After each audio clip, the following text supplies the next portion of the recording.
Hi there, this is Åsa with another scrapbooking process video.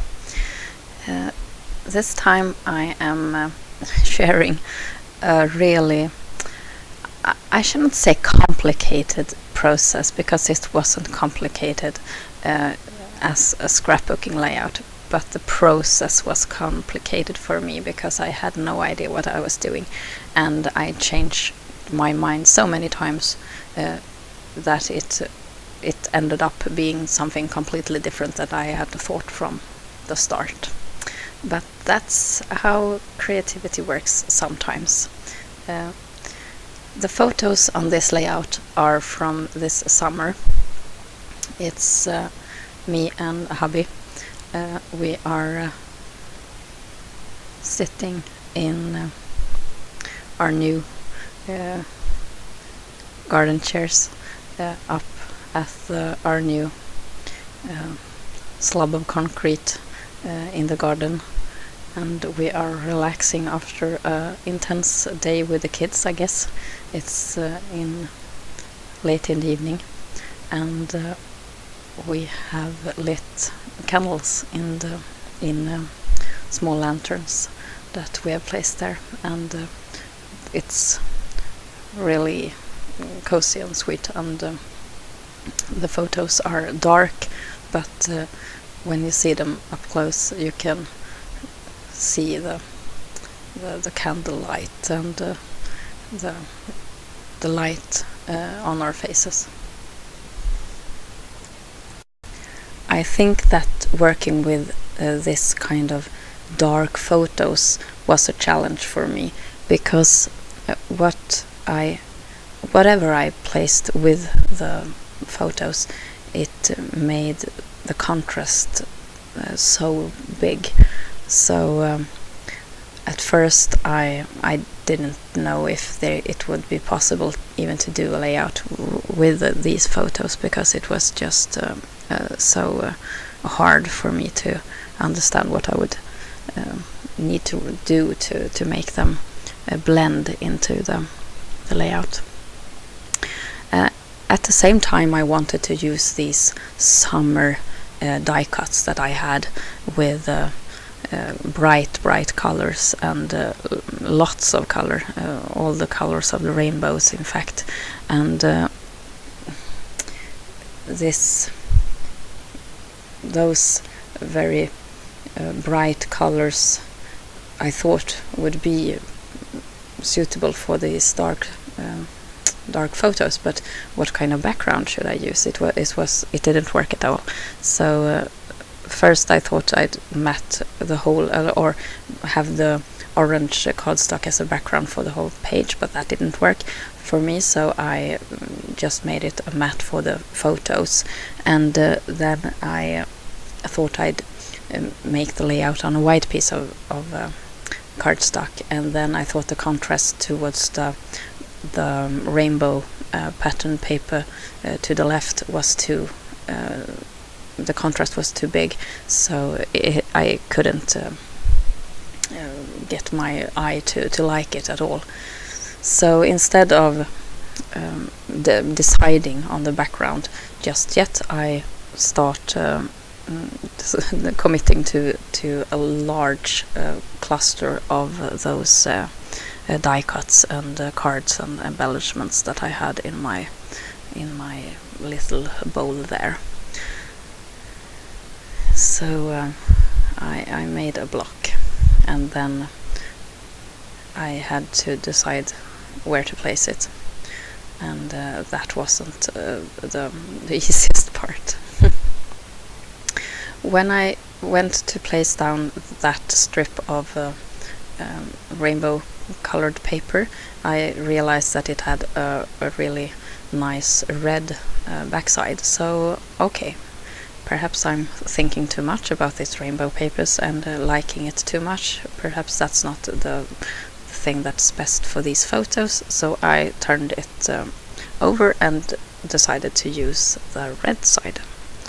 That worked pretty well, but the problem is still the white background. So you'll see in just a while what I will do with this.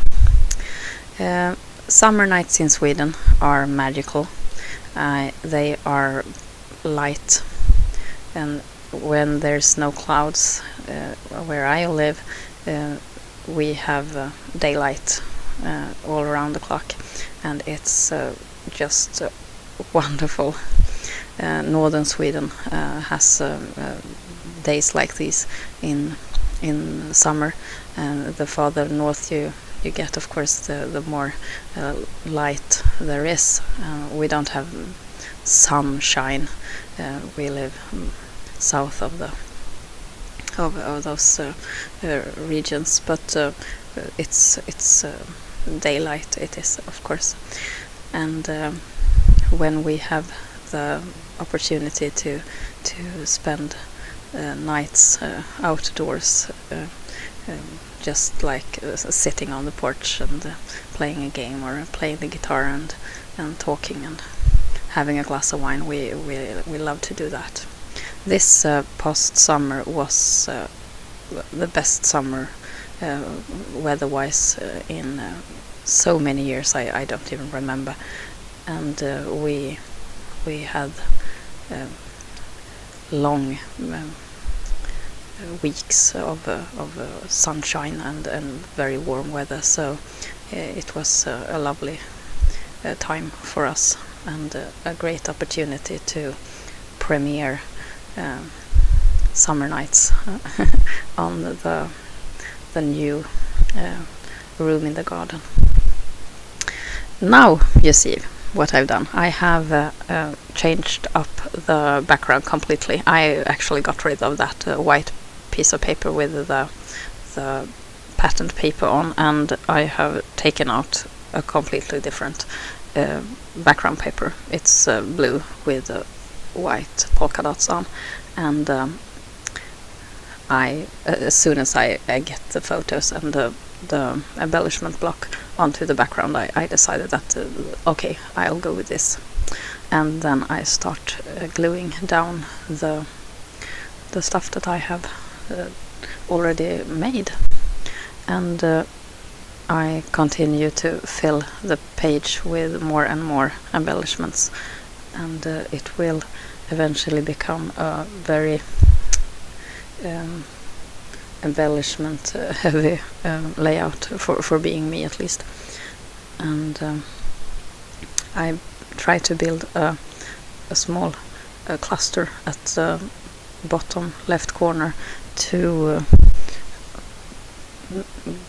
kind of ground that area of the layout, and so that it isn't just slipping into thin air there. So it needed some things that hold that corner in place.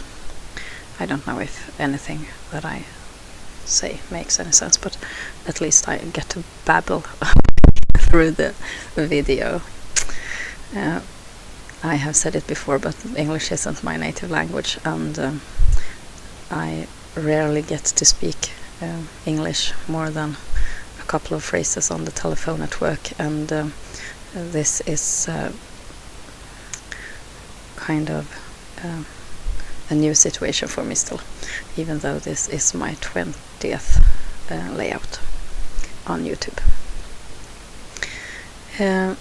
I bring out some thin washi and decide to put a frame around the whole layout in bluish green kind of color, and that will also kind of frame the whole thing, and also pull the edges closer to the middle.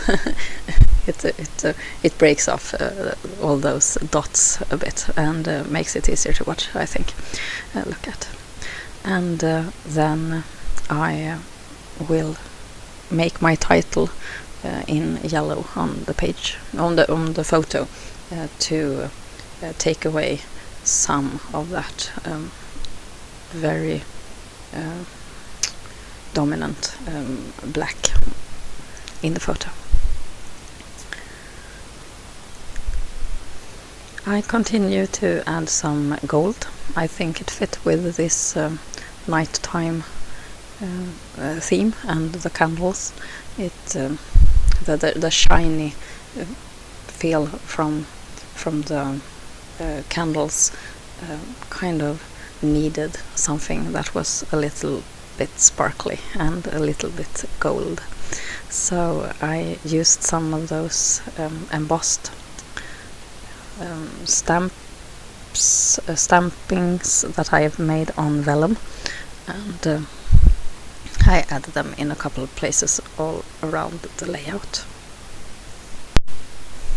I keep adding more and more things to this page, and as it might seem right now, it's really top heavy, but when I get the title in place, you'll see that it actually gives a lot more balance to the finished page. I have lots of small things that I try to tuck in there, and now it's time for the alphas. Once more, it's the Diesel Grand from Quick Cuts, and I'm spelling lantern night in Swedish, and adhere them with my glue pen. I love my glue pen. I always try to have a couple of extra at hand because I can't work without it. Since I use a lot of die-cut words, I think it's really, really good, and it gives just the right control when gluing tiny and thin pieces of paper. I thought I needed some of that yellow up on the top of the layout, so I just tucked a really tiny strip of yellow paper behind the upper card there. And yes, a little camera. I tried to add some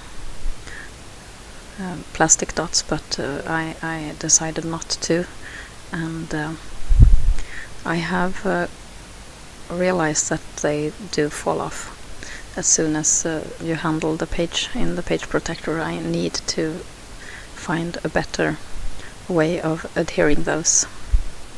I guess glue dots are the best.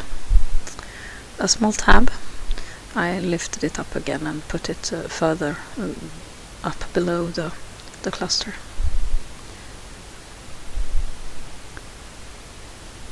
Layers, layers and layers.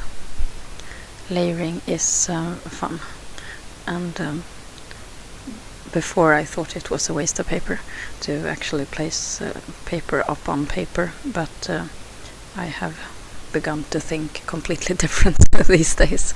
But I think it's a learning process still to get it right. I drew a pencil line all around the edges of the letters as a finishing touch. So here's the finished layout and some close-ups of the different cluster sections of the page. So this is Rosa. See you. Bye.